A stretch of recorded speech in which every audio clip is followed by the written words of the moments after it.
नाहरटोला कबीर आश्रम गोंदिया जिला से पधारे श्रद्धेय संत श्री गुरुशील साहब जी, रजे गांव से पधारे शांति साहब, मुझ मंगलमय संत समाज, श्रद्धालु बंधुओं, शक्ति स्वरूपा देवी, वसुंधरा के गोद में खेलने वाले नन्हे मुन्ने मासूम बच्चे। एक दिन तूफान कम हो जाएगा, एक दिन तूफान कम हो जाएगा, खुद बखुद परेशान हो जाएगा, स्वर्ग चूमेगा धरा के चरण, जब आदमी आदमी बन जाएगा। आज मत संप्रदाय के चक्कर में पड़ करके आदमी आदमियत नहीं आई, मनुष्यता नहीं आई। हिंदू मुस्लिम सिख ईसाई यहूदी फारसी पता नहीं क्या क्या बन गए, किंतु जिनके सत्ता नहीं रहने से न वो हिंदू है न मुसलमान। ये मकान खड़ा दिखता है, मकान किसके आधार पर खड़ा है ये दिखता नहीं। मकान बढ़िया बनाया तेजलाल विषय ने, लेकिन वो मकान खड़ा किसके आधार पर है? नींव के आधार पर। वो नींव दिखता नहीं है। ठीक इसी प्रकार हम सब लोगों के पंच भौतिक जो खड़ा है, पंच भौतिक में 5 ज्ञानेंद्रियां हैं, आंख नाक जीभ त्वचा। क्यों देख रहा है? ये चेतन तत्व अगर निकल जाए तो अचेतन हो जाए, चेतन तत्व निकल जाएगा तो अचेतन हो जाएगा। इसलिए ये चेतन तत्व है, तब आपका रामलाल, सोहनलाल, मोहनलाल, जोहनलाल, मत पथ संप्रदाय, हिंदू मुस्लिम सिख ईसाई, ये सारे कहलाते हो। सदगुरु कबीर साहब कहते हैं, अमृत वस्तु जाने नहीं, मगन भय सब लोए, कहानी कबीर कामों नहीं, और जीव ही मरण हो। ये जीव का कभी मरण होता नहीं है, न जन्म भी नहीं होता है। अमृत वस्तु जाने नहीं, अमर तत्व को, आत्म तत्व को वो नहीं जानते। बीच में हमारे अंदर अगर निकल जाता है चेतन आत्मा, तो फिर कोई बोलेगा क्या? हमारे तरफ छत्तीसगढ़ में कहते हैं, यहाँ भी कहते हैं, राम नाम सत्य है और सत्य का यही कब बताते हैं? जब निकल जाता है तब। और जब रहता है तो मकान सत, दुकान सत, खदान सत, व्यापार सत, परिवार सत, ऐसे राम नाम के सत्यता को, राम सत्य के उसके सत्यता को बहुत लोग नहीं जानते। राम नाम जाने बिना, ये राम नाम के जाने बिना, राम तत्व को, सत्य तत्व को वो जाने बिना वो भजन बेकार। इन्होंने क्या गाया था? भजन बिना दुख पई हो। कितना बढ़िया प्रसंग गाया था। उस सत्य तत्व, आत्म तत्व के नहीं जानने के बिना आदमी बीच में ही सीढ़ियां चढ़ना तो पहला कदम छोड़ता नहीं, छोड़ देता है तो ले लेके दूसरा में जाता है, दूसरी सीढ़ी में जाता है तो वहां कहीं कहीं वो अटक जाता है, वो अटकता है। वो हमें सत्य की ओर आगे नहीं बढ़ पाता। हमारा नाम ये ऊपर से शरीर का नाम है, अंदर का नहीं है। हमारा स्वरूप क्या है? हमारा स्वरूप ज्ञानाकार है। अजय हमारे अविनाशी आओ, देखे ले देख नहीं पाओ, मैं ज्ञान स्वरूप प्रकाशी आऊं, मैं ज्ञान स्वरूप प्रकाशी आऊं। न मैं मोहन न मैं सोहन, न मैं घासी घासी आऊं। अजय हमारे अविनाशी आओ, देखे ले देख नहीं पाऊं, मैं ज्ञान स्वरूप प्रकाशी आऊं। ये शरीर, ये घर, ये परिवार अपना घर नहीं है, ये धर्मशाला ये पर का घर है, असली घर है नीच। नीच को स्वयं को जानना, और स्वयं को जानता कौन है? सच्चा गुरु की भक्ति करता है। तब भक्ति करने से क्या लाभ होगा? ज्ञान होगा। जब ज्ञान होगा तब उसको वैराग होगा। कपड़ा लगाने से वैराग नहीं होता। कपड़ा तो हमारा वैराग का प्रतीक है, वैराग का एक चिन्ह है। सन्यासियों का, साधुओं का ये वैराग का चिन्ह है। लेकिन वास्तव में सच्चा भक्ति करता है, उसको ही ज्ञान अंदर उदय होता है। इसलिए जब ज्ञान होता है तो वैराग होता है, और वैराग होता है तब उसके जीवन में अनुभव होता है, शांति आई। शांति भी कहने का एक तरीका है, अजर अमर अविनाशियां देखे ले देखन नहीं पाऊं, मैं ज्ञान स्वरूप प्रकाशियां। हम आप सबका स्वरूप क्या है? ज्ञान स्वरूप है। ज्ञान है, ज्ञान का रूप रंग हल्का गिरुआ छोटा बड़ा कुछ नहीं होता है। कौन सा ज्ञान? ये 4 वेद 6 7 18 ज्ञान सब सांकेतिक है, और सब 4 वेद 6 7 18 शब्दों के संयोग से बना है। अगर जीव न निकल जाए तो कोई बोल सकता है, शब्द निकल सकता है क्या? बिल्कुल नहीं। लेकिन आज भी लोग कहते हैं चेतन तत्व है, जिसे कबीर साहब कहा है, जो तिमाही तेल है, जो चकमक में आग, तेरा साई तुझ में, तू जाग सके तो जाग। आज जागने के लिए मंच लगा है, आज सुधरने के लिए मंच लगा है। लेकिन आपके बालाघाट जिला गोंदिया जिला में एक पंथ चलता है, हनुमान पंथ। कोई बात, बहुत अच्छा पंथ। मैंने देखा कोई देवी देवता का पूजा नहीं करता, प्रार्थना करता है, लेकिन उसमें ज्ञान में क्या कमी है? तो दूसरे का प्रसाद मत लो। ये कौन सा पंथ?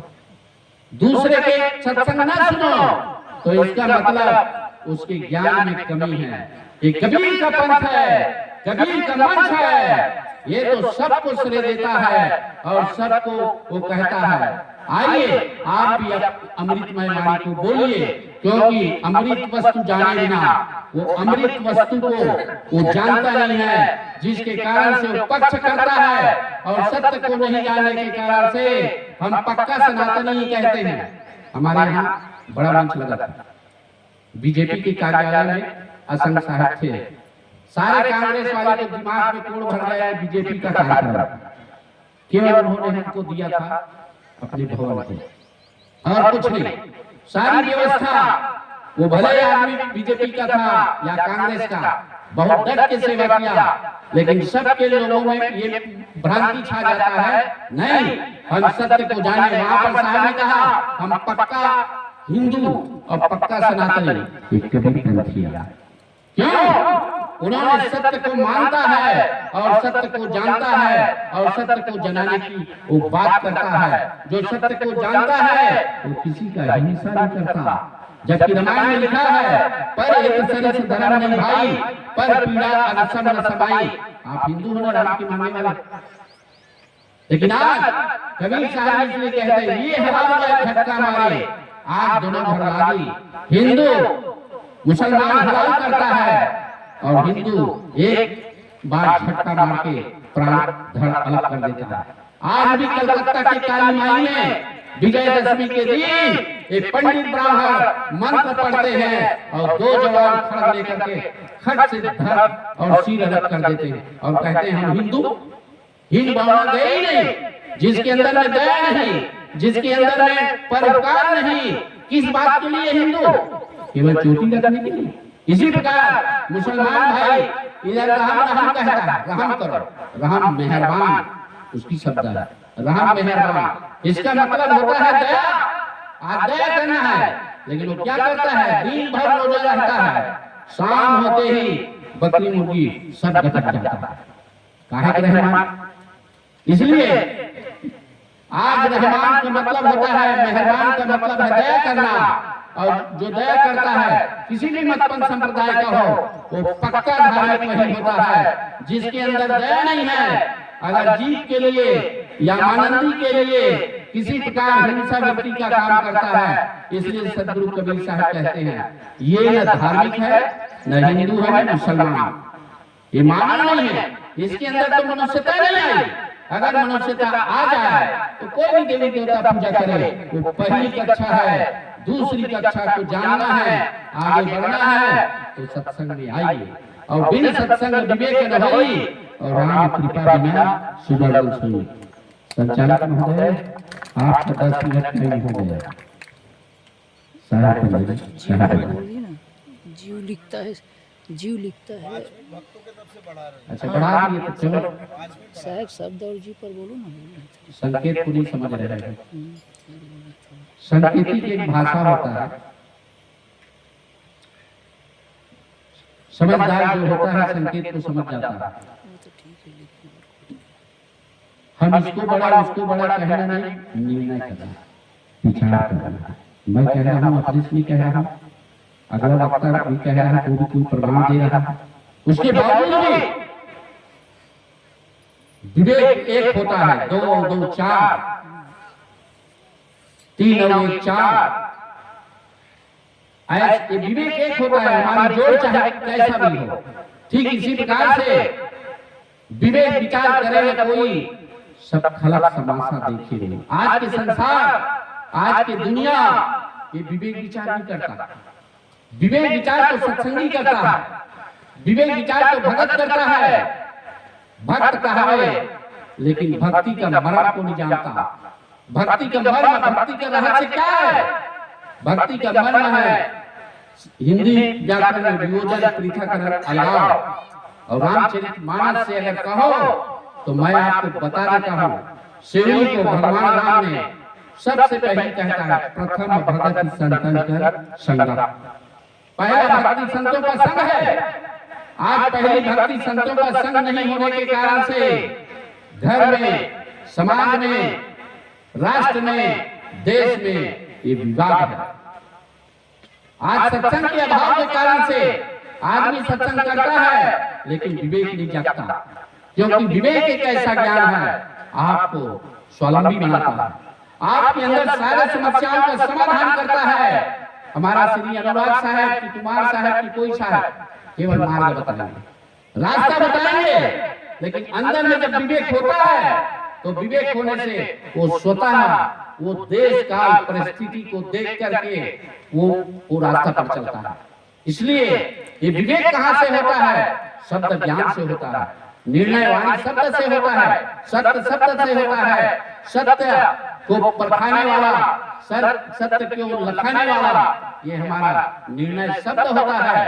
लेकिन हम उसके आगे आगे जब बढ़ते हैं तो वो शब्द भी अलग हो जाता है, वो चेतन स्वरूप में चेतनमय हो जाता है, चेतन ज्ञान हो जाता है। और वही ज्ञान हम आप सबका स्वरूप है और जिससे हमारा जन्म मरण का रहित होता है।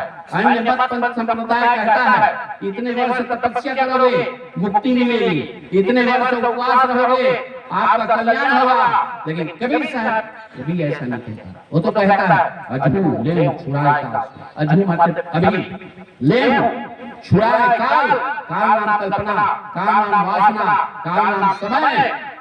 इससे विवेक हो जाए तो अभी छूट जाओ। अजहू ले छुड़ाए काल तो जो करी सूरत समारी हो, जो सत्य के शब्दों के आधार पर सूरत नाम अपने आप को वो संभाल लेता है, वो फिर कहीं दिखता, अटकता, मटकता, लटकता, चटकता, भटकता नहीं है।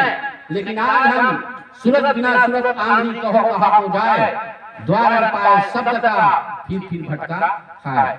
सूरत आज हमारे शब्द, निर्णय शब्द हमें निर्णय की ओर ले जाता है, सत्य की ओर ले जाता है, लेकिन शरीर जब छूट जाता है तो शब्द अलग हो जाता है और हमारा चेतन तत्व, आत्म तत्व, भक्ति, ज्ञान और वैराग से के आधार पर वो अपने आप में अडिग रहता है। ऐसा वैराग नहीं कि ये नहीं छूओ वो नहीं छूओ, और जहाँ नहीं देना चाहिए माया सबको घेरता है। कहा गया दो गोचर जहाँ मन जाए सो सब माया जाना है, ये बात रामायण में है। लेकिन काम, क्रोध, लोभ, मोह ये क्या है? मानसिक विकार है, ये मन से होता है, ये तन में नहीं, ये अपने स्वरूप में नहीं है, ये स्वरूप से अलग है। इसलिए अजर मर अविनाशी आओ, देखे देखन नहीं पाओ, मैं ज्ञान स्वरूप प्रकाशिया अजर अमर अविनाशी, इसका कभी नाश होता नहीं है। देखना चाहता हूँ, दिखता नहीं। लोग देखने की बात करता है, समझो बीच में रुक गया, मंजिल में नहीं गया। देखे देखा नहीं हुआ, वो देखने नहीं आता तो क्या जानने में आता है। हवा आंख से नहीं दिखता, लेकिन हवा को सब जानते हैं कि नहीं जानते। आंख से नहीं दिखेगा हवा, लेकिन वो तत्व है, जानते हैं। उसी प्रकार चेतन तत्व है, वो चेतन तत्व ज्ञान के माध्यम से, वैराग के माध्यम से, अनुभव में जानने में आता है। उसको जो जान लेते हैं, किसी भी मत पंथ संप्रदाय का हो या हमारे कबीर पंथ में किसी भी धारा का हो, वही मुक्त होता है और वही स्वतंत्र होता है और वही स्वावलंबी होता है और वही सच्चे पथ के मार्ग को बताता है। ऐसे संतों में समय कर रहा है इनकार, सबके भीतर बैठा हुआ चेतन आत्मा राम, काया वीर कबीर कहा है, बीजक काया काया जी, तक का केवल नाम है, बब्बा बरन शरीर, ररा सब में रंग रहा, काका नाम कबीर। ऐसे कबीर को प्रेमा सारे बने, सारे बने, सारे बने। आचार्य साहब की जय, मान धरमदास साहब की जय। अभी कुमार साहब छत्तीसगढ़ से आते हैं। छत्तीसगढ़, महाराष्ट्र और एमपी तीनों क्षेत्र में भ्रमण करते हैं और वो आज यहाँ पर पहुंचे। भाग्य की बात है, उनके विचार सुनने का अवसर प्राप्त हुआ। और अभी हमारे बीच सदगुरु कबीर साहब के क्रांतिकारी विचारों को अपने जीवन में उतारकर